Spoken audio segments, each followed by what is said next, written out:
spiritually near air cosono a young madia or my ye ede etia a John Dramani Mahama adia spiritually me huni ye our John Mahama when they say or more prote a ye yare ede amano na yare no be symptoms of to say a ye malaria and kakranka but the ayadia edeneba to one ma ebetimi ama a ye Ghana yate asemboni debi.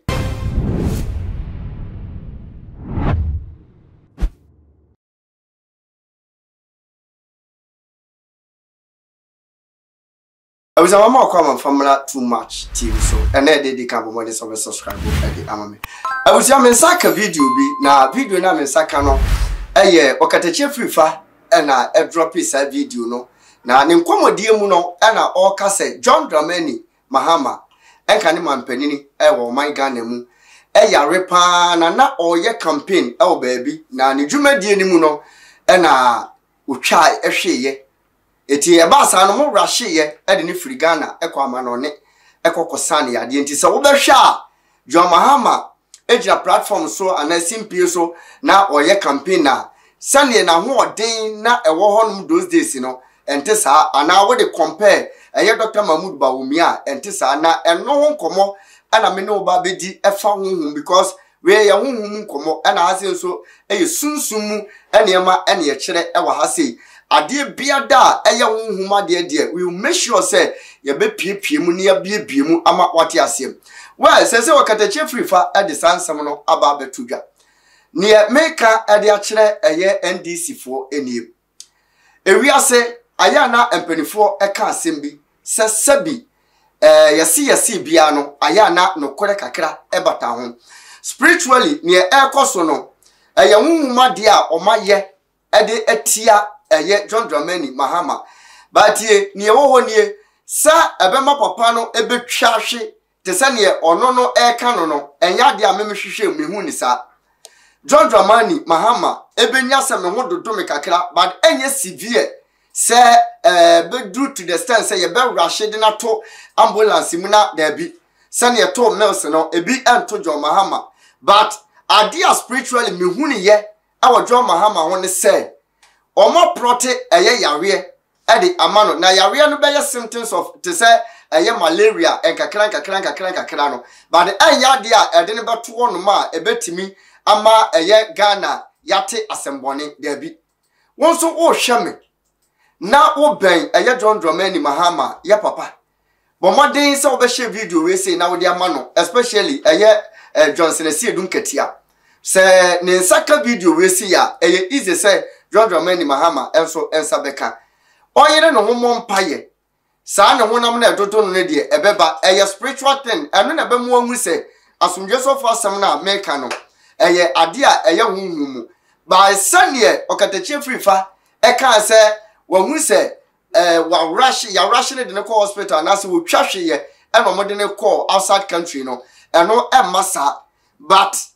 ne honam be dodo no enfifire beti no kakra afi obehya sese wonya body sensation heat sensation won the body mu say ne honam mu hyehyehye no ne those kind of saying but amfa ne nko akire wonya hunu sa de na spiritual thing na sa enti mu betimi afre anase even ne spiritual father bia oba ni bia no obetimi ageti crusade to say nipa no na ewrade afa no so de aboa no sa yone na eto ye those days no na asumdwe sofo ne ye wo honom ba ne ye no enye nurudwom etiene ye behwe say ye hwe MPP side na ebeba ne enye hunu nko ade a we make sure say yenso afemu de bia ye beye no ye beye na afi announcement bia we say de beto public ema omonso duru omanim no motu wana mo no ye de aduru because ye mpese bi besi biem say president ya wote akunya so anasa flag bearer bi ebenya sa impromptu wo no ebi nsida wonso wo hweme honhum adwuma ene Awurade Nyankopon de ahye mensa enema nkoye emfa man wo beda wutimu se obi ene wo kopa wadayem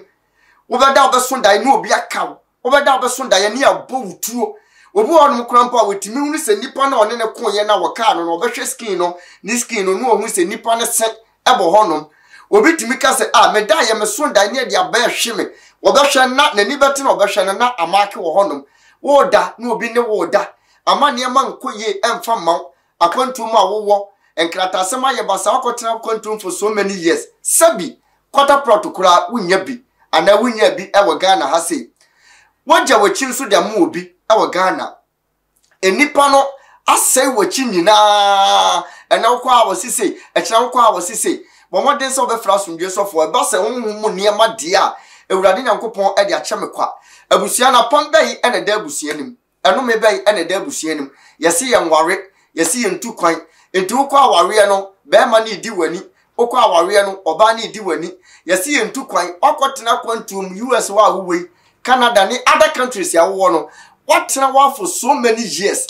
so still sabi oba Ghana uni owo Ghana kora mpo na wodo cashew no anase woti koko no ono kora mpo no sabi ne ho ya wo mfaso e de achen ba ye de enim se ko obi tu kwan no ofiri eye Ghana ha no otwa nsuo e de kwa ma no ne pe enema sesande mano ba wa wo hwe me wunim se niema nkoye emfom mam adwuma wodi usika akwa akobulem ebi kora mpo obi na introduce adwuma ne de mawo ama niema nyina ye basa udwetire ehye wo hwame witimi gi sika na waje no be se eye 5,000 cedis a month obosom ya ketia obi nso timi gi be $5,000 obi timi gi be 3,000 pounds ene ne keka ho but 2 weeks no be gi se sika no California de dan anim ene e ka e dan anim no entimi ntia so the following 2 weeks anasa ne month bedru no wagina ketia kurampa wontimi entia eye wunwum ne ato saade no ede amon enu ntire urade nyankopon de asomdwe sofo aba wakache ewo too much TV ase sa problem bia da wusu bia ya show ba ye niso bo modern sa wonya asomdwe sofo ebe kasa na me dia meye eye sonko ene se me de bia me ka se urade amfa mfiri osoro amfa no ma asomdwe sofo a mintimi mfama ho de enye me di ka hwehwem ne e ekoso wo life mu enye sa wo frɛ me a wo ka wo problem na maka che wo say wo be ya de we me yes ade no by I make sure say ma hwehwe ade nim ma gi wo day born ma gi wo date of birth ma gi wo nsam sika na ma hwehwem na ma hu say problem no e bia aha na free abusia no ade edam nie ba bia problem ni free bi kura mpa wo kura no akogina ba bia ni kwanse egina ene wa kan nsem bi na honhum bi asom ena edi wunya edi wumanya esa waware esa wakontuo eno ase menya hunu saade na ma ye audio dia ma se sen na me hunu ye enti anamo e wose wutu eye wese ebi wonu ma mekiraw ama wo awaye e wo baabi awowo enye ni na wose sabi wutimi eba me honum e wokumase ebi wonu ma mekiraw na maka che wose faade wese e wo kitchen faade wese ya yeton abonten ebi supermarket yeton drugstore kokoto saade we fafra we ye sen na wo honto and at the end of the day we yes saade na wo say wo da yeso ana wo so ana niema enkoye afi we amodi anete wo brabo so obi wo hono ma ade a omodi aye ahyenso de de ama ne say eye numbers obi wo hono ma wo nam ne so hunu number bi ewo eye nani so a at the moment obi hunu sa number no say ne eye spiritually na atwa kire no ana say wo hunu say number ne da billboard ana soundboard so eno ano no appointment no wo kwa enyeyi emfama no